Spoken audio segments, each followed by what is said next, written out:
Seigneur. Et tous tes enfants réunis en ce lieu. Et tous tes enfants qui nous suivent de partout, grand Dieu, qui soient bénis de toi, devant Dieu. Que ta parole puisse trouver place dans le cœur de chacun. Prends la direction contre ces cultes. Toute force occulte contre ces cultes soit neutralisée au nom de Jésus. À toi la gloire pour tout dans les noms de Jésus. Nous allons prier au nom de Jésus. Amen. Dieu vous assure et vous assure béni. Shalom, l'église. Dieu vous bénisse parce que vous êtes là. Notre message du jour, c'est dans Romains chapitre 8, verset 18. Notre thème, les souffrances du temps présent et la gloire à venir. Nous lisons d'abord notre message, Romains 8, 18. Romains 8, 18, je lis la parole de Dieu.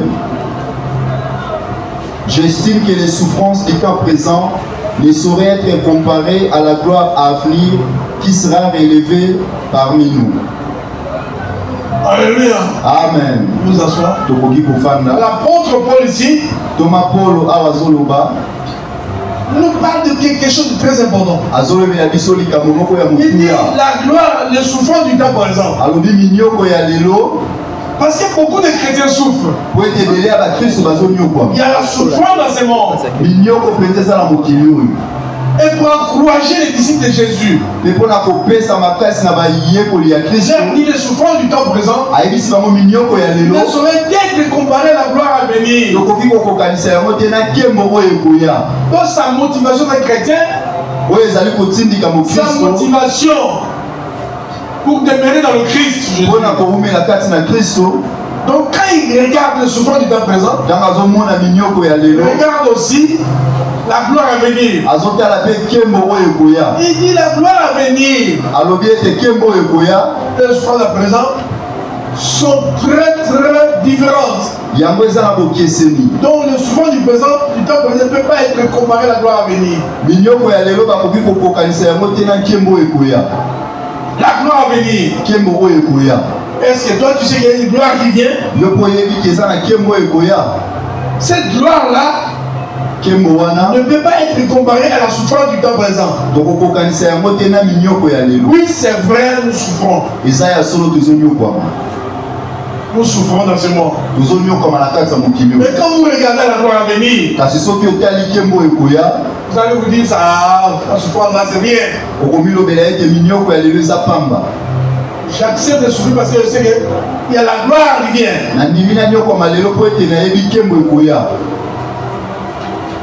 Raison pour laquelle l'apôtre Paul pouvait dire ceci. Qui nous sépara de la gloire, qui nous sépara de l'amour de Christ? Donc pour lui, il se disait, qui pourrait me séparer de l'amour de Christ? Et cela partit de la gloire qu'il voyait. La gloire qui venait. C'était une gloire qui peut être comparée à la souffrance du temps présent. Donc cette gloire-là vous fera oublier toutes les souffrances du temps présent. C'est comme quelqu'un qui était en souffrance. Et directement, il y a des gloires qui lui arrivent. Des bénédictions qui lui arrivent. N'est-ce pas, ne va-t-il pas oublier les souffrances du temps présent? Allez chez les gens qui ont souffert. Allez chez ces gens-là qui aujourd'hui sont heureux, qui vivent une gloire terrible dans leur vie. Des chômeurs, était malheureux. Directement, sa vie change. Il trouve un travail. Comprenez? Qu'est-ce qu'il dira? Ah, j'ai souffert toute ma vie. Aujourd'hui, j'ai tout oublié. Il a oublié le souffrance du temps présent. Les souffrances du temps présent, je ne sais pas comment expliquer les souffrances. Vous savez comment expliquer ça vous-même. Affliction, malheur, mal. L'apôtre Paul dit, Thomas Paul a lobby. Si vous comprenez, hein, si un jour vous arrivez à comprendre ce que le souffrant du temps présent, il serait peut-être comparé à la gloire à venir. Ça vous conduira à vous réjouir des souffrants du temps présent. 1 Pierre 4, verset 13. Mais tout s'il vous plaît. 1 Pierre 4, verset 13. 1 Pierre 4, 13. Réjouissez-vous, au contraire, de la part que vous avez aux souffrances de Christ, afin que vous soyez aussi dans la joie et dans l'allégresse lorsque sa gloire apparaîtra. Voilà. Paul dit, réjouissez-vous aujourd'hui. La souffrance que vous avez de la part de Christ. Réjouissez-vous. Soyez toujours heureux.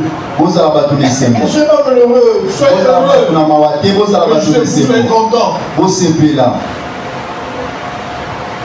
Pourquoi? Parce qu'un jour, vous allez tout oublier. Lorsque sa gloire viendra dans ta vie, lorsque ta gloire va éclater, tu vas tout oublier. Je continue le message.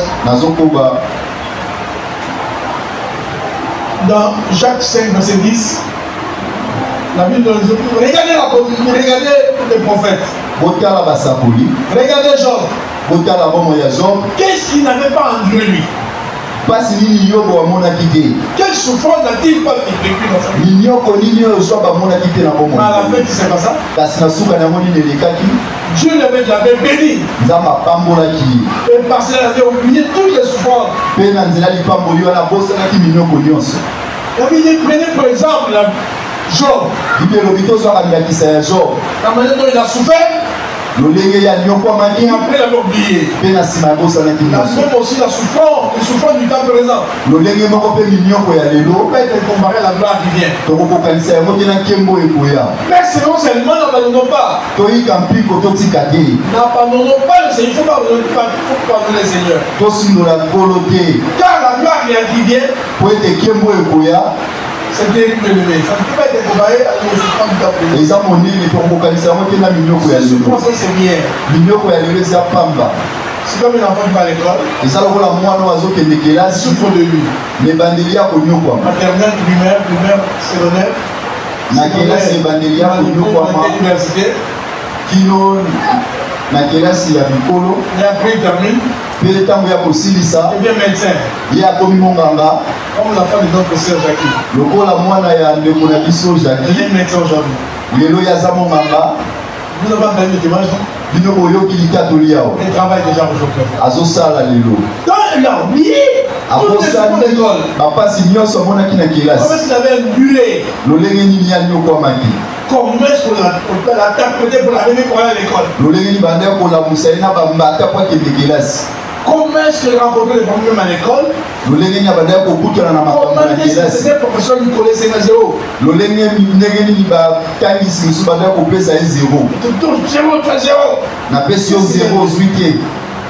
Une fois on te frappe à le maître de l'école. Dès que tu commences à travailler, tu oublies toutes les souffrances de l'école. Ces jours-là, bien aimés, nous allons tout oublier. L'apôtre Paul dit, c'est une grâce qu'elle est supportée des afflictions envers Dieu. L'apôtre Paul dit, c'est une grâce. Une grâce de supporter ces afflictions. Et surtout quand vous faites le bien. Soyez souffrance quand vous faites le mal. Le souffrance quand vous faites du bien. C'est une grâce. Bon, je vais un peu avancer parce qu'il y a beaucoup de choses à dire. Dans 1 Corinthiens 4.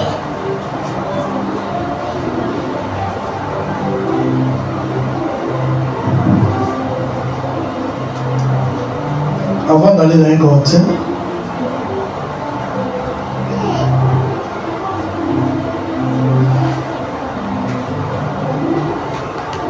Toujours dans notre...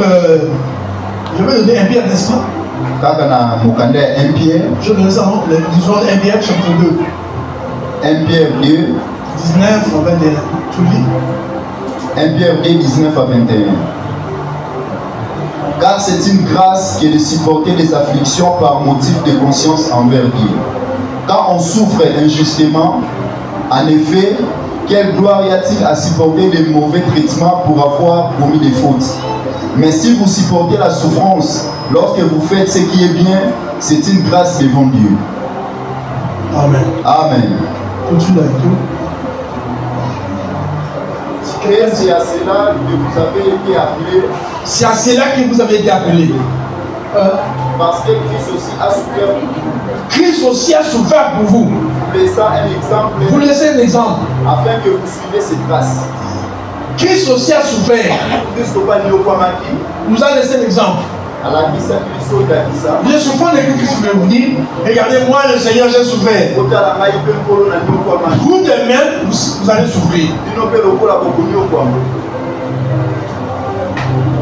Continue, qu'est-ce qu'il a dit? Laissez un exemple.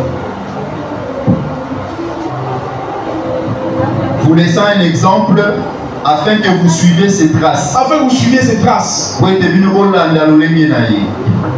Que vous viviez comme lui. Quelles sont les souffrances que Christ n'avait pas enduit en quelque sorte? Ça vous le savez. Injurié. Verset 23, disons, verset 23. Lui qui, 1 Pierre chapitre 2, verset 23. 1 Pierre 2, 23. Lui qui injuriait ne rendait point d'injure, maltraitait ne faisait point de menaces, mais s'en remettait à celui qui juge justement. Jésus a souffert, bien-aimé. Ce jour-là, lorsqu'on l'a arrêté, les gens l'injuriaient. Les magistrats l'injuriaient. Les passants l'injuriaient aussi. Oh, quel injure Jésus n'avait-il pas subi? La Bible dit injurier, mais ne rendez pas injure par injure. Donc il supportait tout. Donc il a accepté la souffrance. Lui le maître de gloire. Le Seigneur des seigneurs. Le roi des rois. Il a été injurié. Mais c'était peut-être toi et moi. Vous allez peut-être dire. Mais jurez-moi. Il y a de la terre. Que le feu de ça du ciel vous consume. C'est peut-être ça, non? Parce qu'il n'a pas fait. Il a supporté les injures. Au fond de lui. Ah, ces gens-ci, je suis là pour eux. Regarde, il se dit ceci. Ces gens, je suis ici pour vous, je suis ici pour eux. Regarde, là, ils me maltraitent. Ils sont en train de m'injurier. Mais ils supportaient. Jésus dit aussi, toi supportes aussi les injures, supporte. Suivez ses traces. Lui aussi est très joli, il a supporté. Il ne rendait pas injure par injure. Je ne pas manger, je vais injurier. Comme beaucoup d'entre nous sont l'injurier, lui aussi l'injurier. Jésus l'injurie, il ne rendait pas injure par injure. Il ne rendait pas le mal par le mal. Il dit lui-même, si on vous fait du mal, faut rendre par le bien. Pas le mal par le mal. Un passage de parole dit, si tu rends le mal par le mal ne quittera jamais ta maison.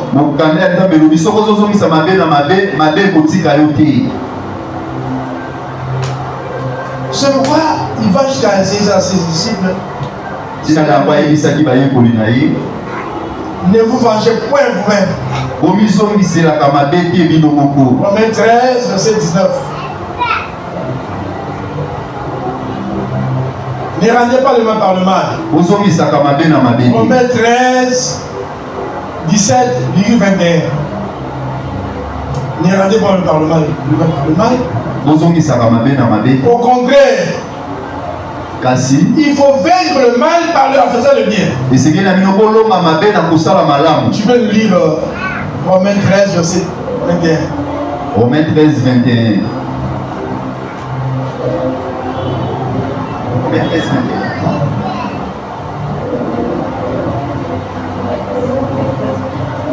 Et ceux qui n'ont 14.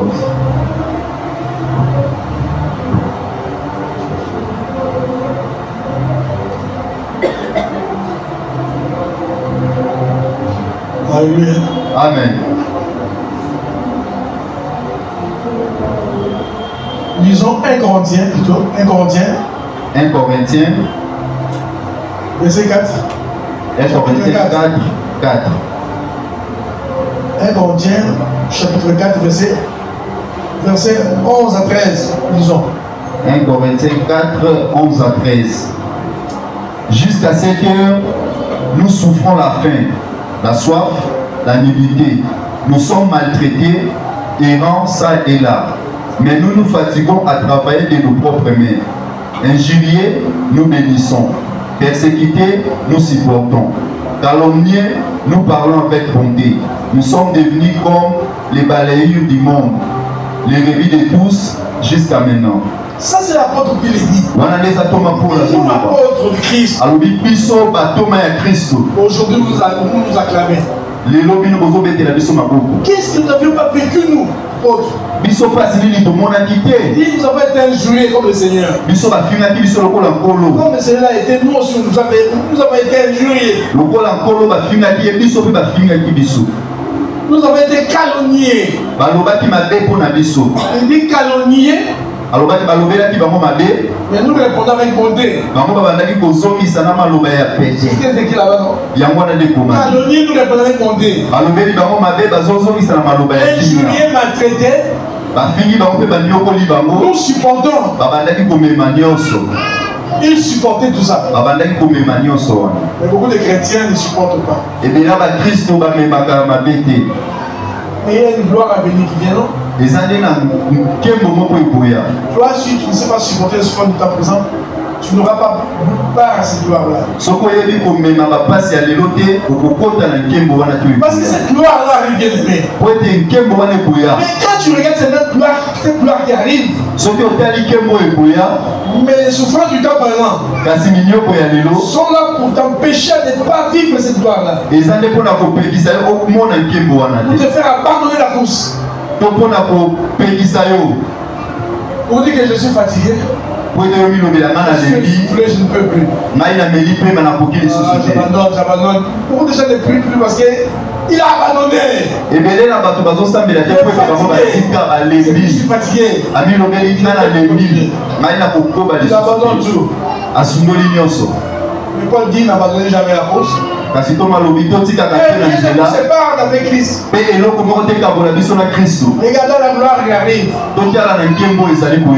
Tu me diras quelle gloire, quelle gloire arrive.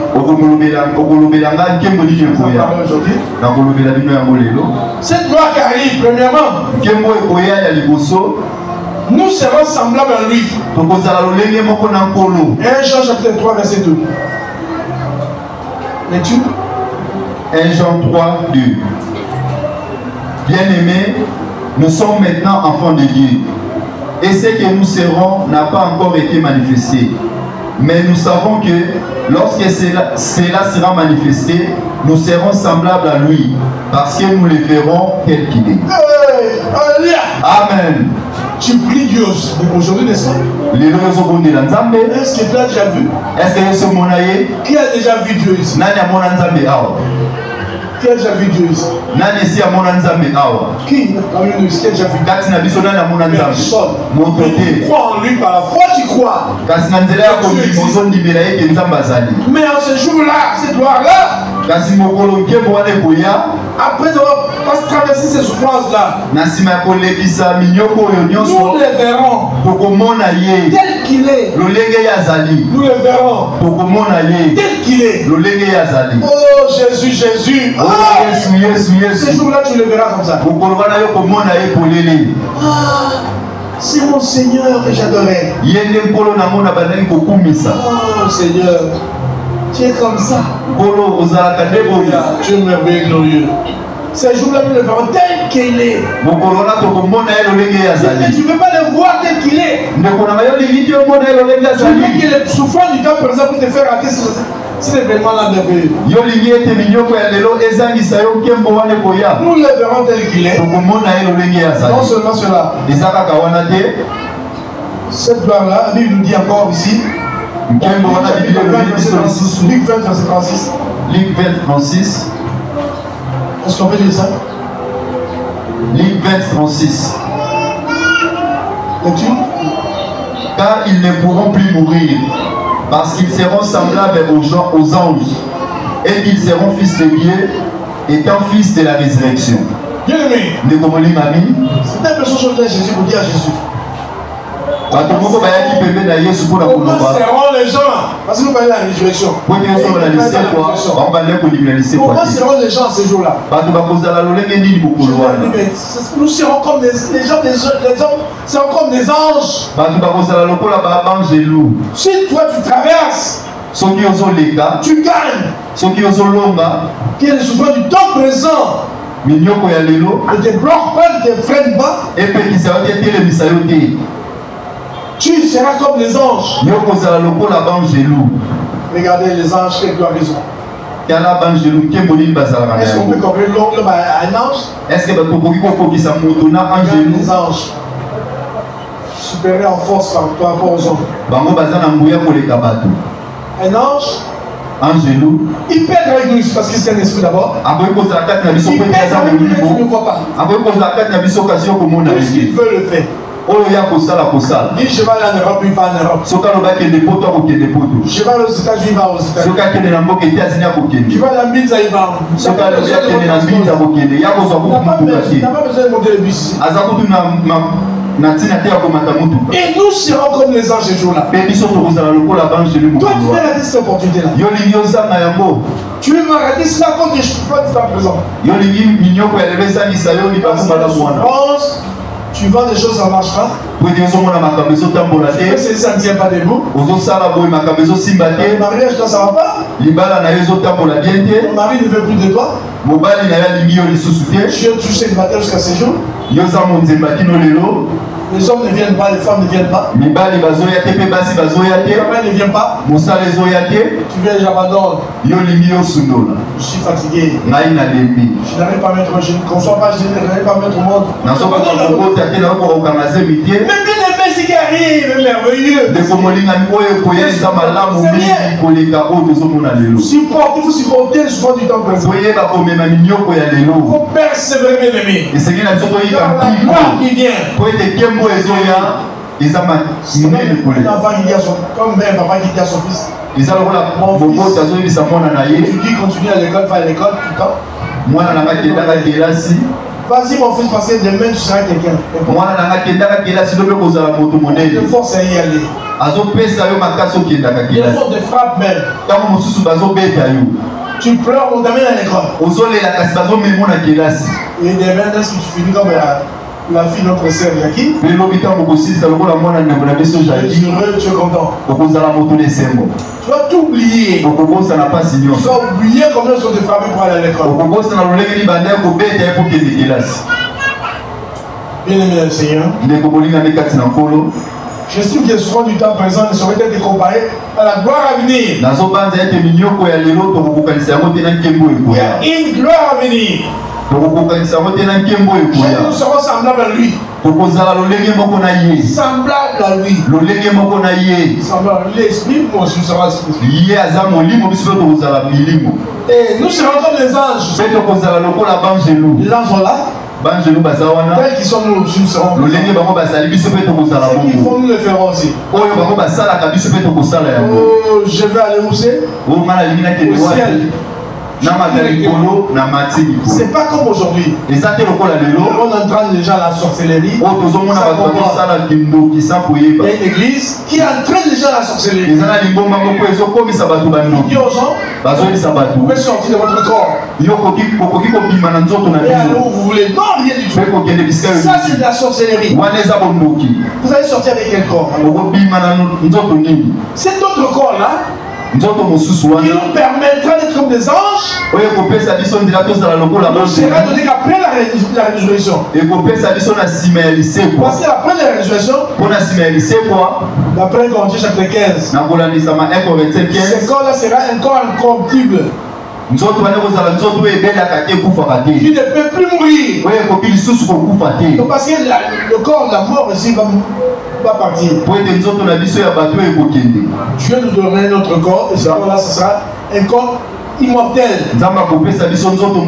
incorruptible. S'il était semi-infirme, il reçut plein de force. Quelle gloire bien arrive. Toi tu vais rater cela.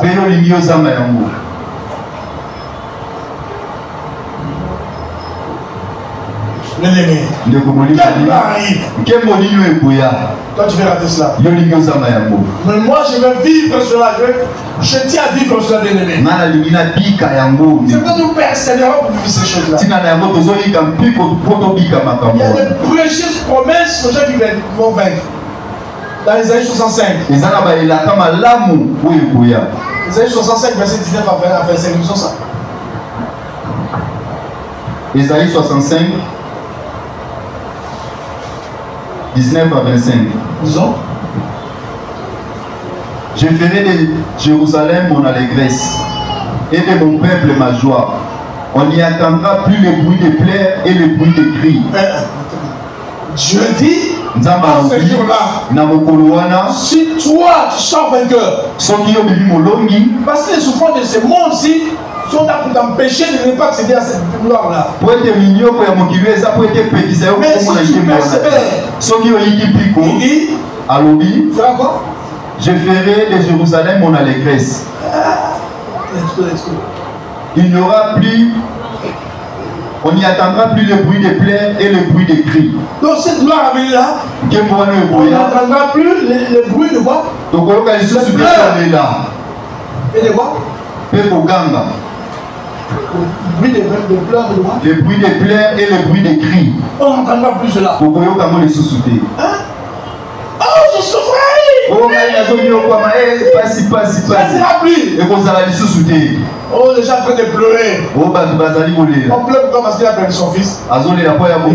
Parce qu'il a perdu son frère. On pleure parce qu'il a perdu sa maman. Ça sera plus. Regarde cette petite gloire-là qui arrive. Et vous voulez rater ces choses-là. Parce que tu manques de quoi manger. Tu vas aller te prostituer. Parce que tu manques de quoi s'habiller. Tu vas aller tuer les gens. Mais tu vas rater la gloire à venir. La lecture, écoutez ce qui arrive. Il n'y aura plus d'enfants ni vieillards qui n'accomplissent leur jour. Il n'y aura plus d'enfants ou de vieillards qui n'accomplissent leur jour. Si c'est un enfant, il va accomplir ses jours. Mais dans ce monde-ci, il y a des gens qui n'accomplissent pas leur jour. C'est prévu qu'il meurt à 120 ans.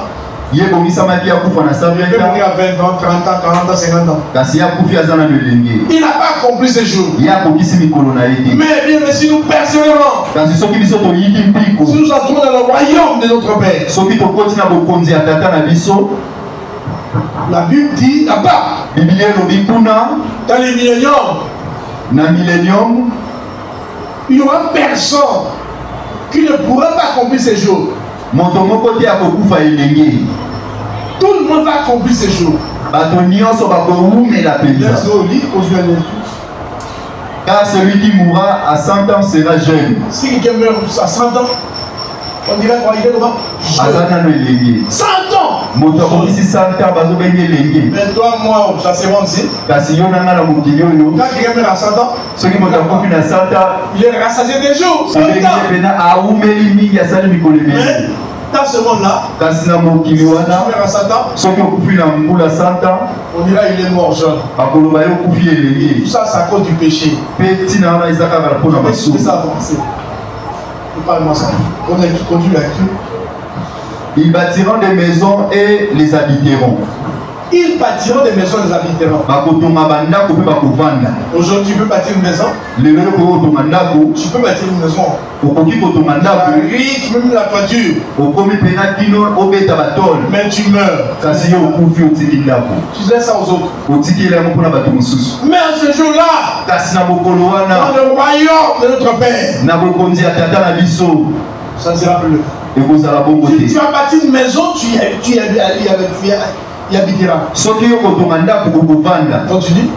Ils planteront des vignes et en mangeront les fruits. Si tu plantes une vigne, tu en mangeras le fruit. Ça sera pas comme aujourd'hui. Tu as planté une vigne, mais tu n'en manges pas. C'est comme il y a une maman là. Il s'est plaigné chez maman Akali.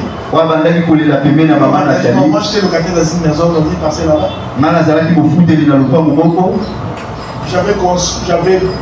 J'avais planté des feuilles de manioc. Et ça poussé. Je suis le propriétaire de la personne m'a dit non, il faut que tu baignes ma partie. Il faut que tu baignes ma parcelle. Je suis c'est moi qui avais planté tout ça. Est-ce que je vais prendre quelques feuilles de manioc. La maman lui dira non. J'ai déjà sorti, c'est rien. Plus rien à voir ici. Voilà, une chose ici. Mais c'est moi qui avais planté, non? Mais en ce jour-là, si tu plantes quelque chose, personne d'autre ne viendra te prendre ça.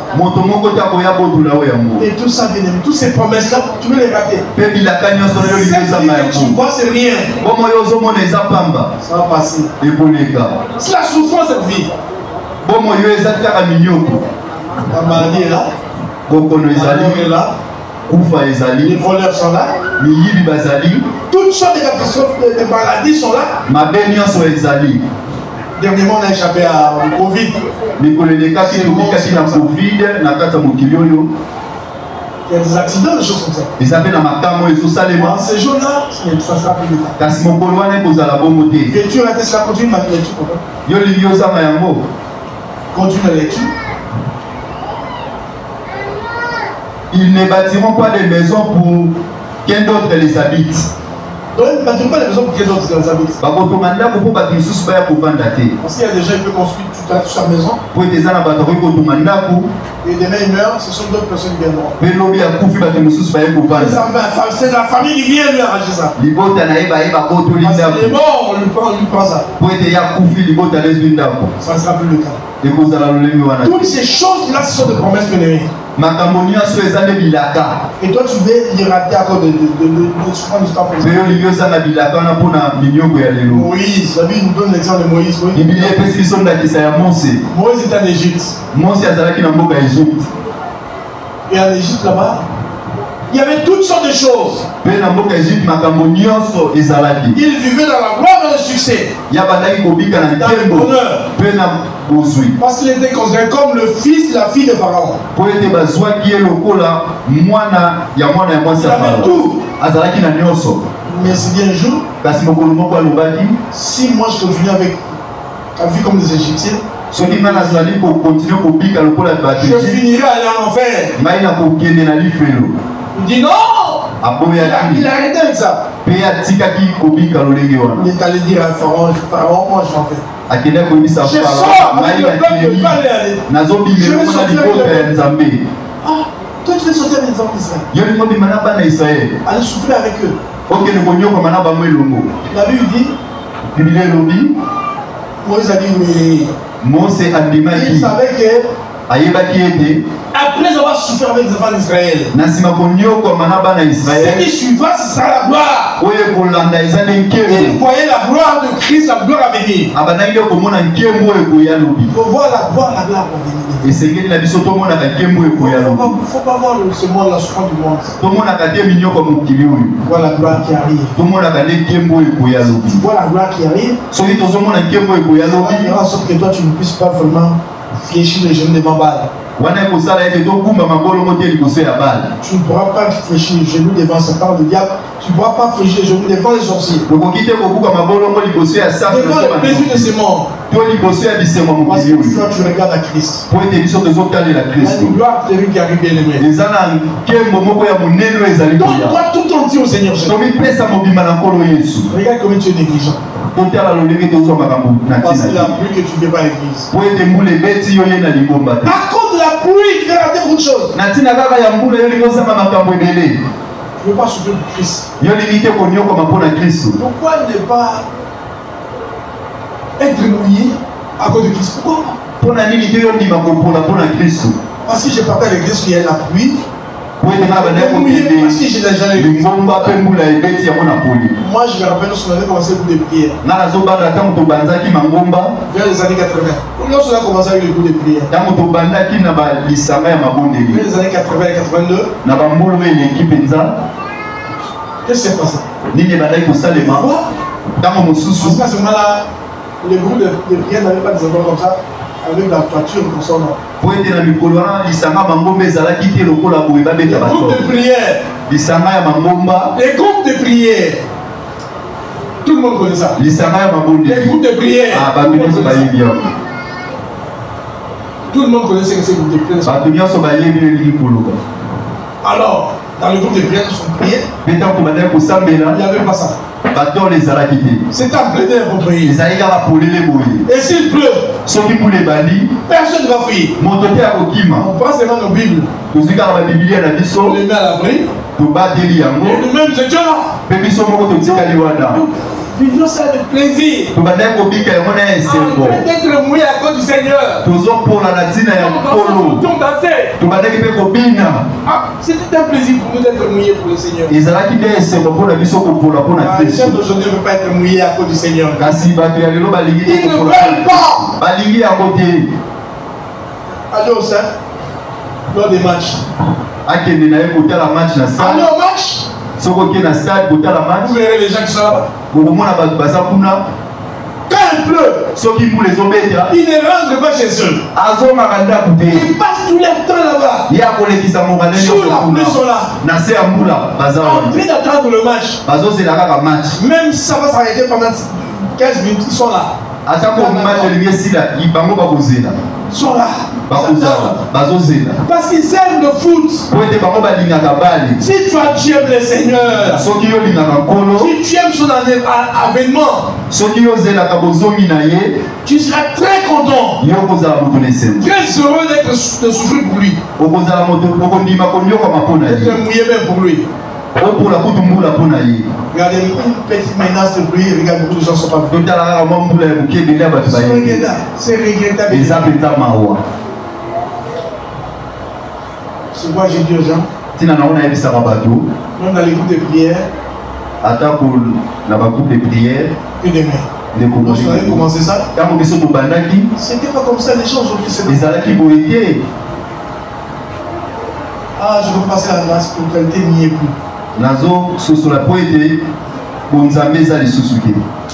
Les gens abandonnés. Les souffrants du temps présent pressés pour les gens. Et beaucoup ont abandonné. Mais n'abandonnez jamais. Ne lâchez pas prise. Il faut persévérer dans le Seigneur. Persévère. Ces souffrances que tu vois, tu vas les oublier un jour.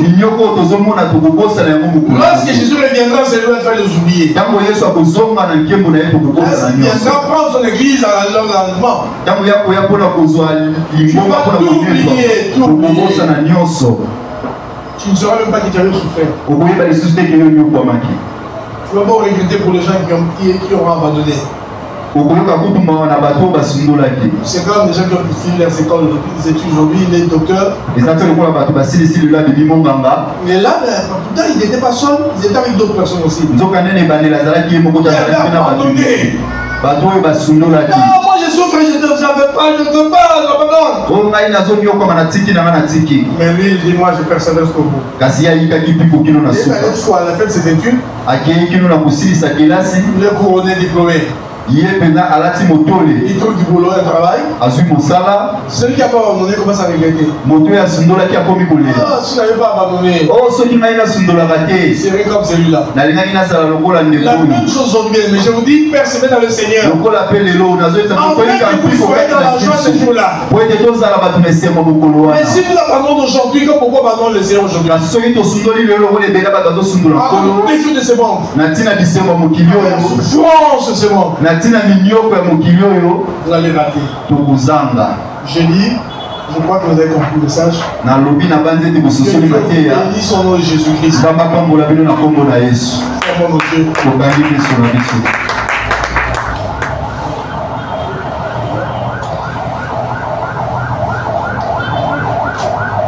Disons merci au Seigneur Jésus. Disons merci au Seigneur Jésus pour le message. Seigneur, merci pour ton amour et ta bonté. Merci. Merci pour la parole que vous avez écoutée grand jour. Sois glorifié, nous être prêts tout dans ton amour de Jésus-Christ. Oh Dieu Tout-Puissant, que le répétant soit présent. Merci Yahweh pour nous approcher. Merci Yahweh. Tolobi na Nzambe merci. Nzambe toto molio to peso merci. Toto molio. Loba na Nzambe pona ni loba na ye loba na Nzambe merci. Tozo pambola Nzambe loba na ye merci ngelo bazingolo akoyoka te. Mais Nzambe asali na grâce Nzambe to peso merci pona maloba na yo. Merci pour la maloba et encouragement Nzambe. Maloba Nzambe alole kopesa biso sous makasi. Maloba Nzambe alole kopesa biso sous décision. Yako demeurer, yako persévérer. Yawe yako umela Nzambe na présence na yo. Yawe yako kangama na ya kapasi. Nzambe alola parce que tozo mona lelo. Et qu'on gagne la gloire à venir. Nzambe bele to bandana bango. Nzambe suite à place batika. Nzambe bele to yebaka basali. Lelo Nzambe batika. To yebaka bana na yo lelo batika Seigneur de gloire. Yango Nzambe to lisuna tomba lelo. Ko senga lisui ko te pai na yo Nzambe. Ko lo sunga biso bonne la chabe de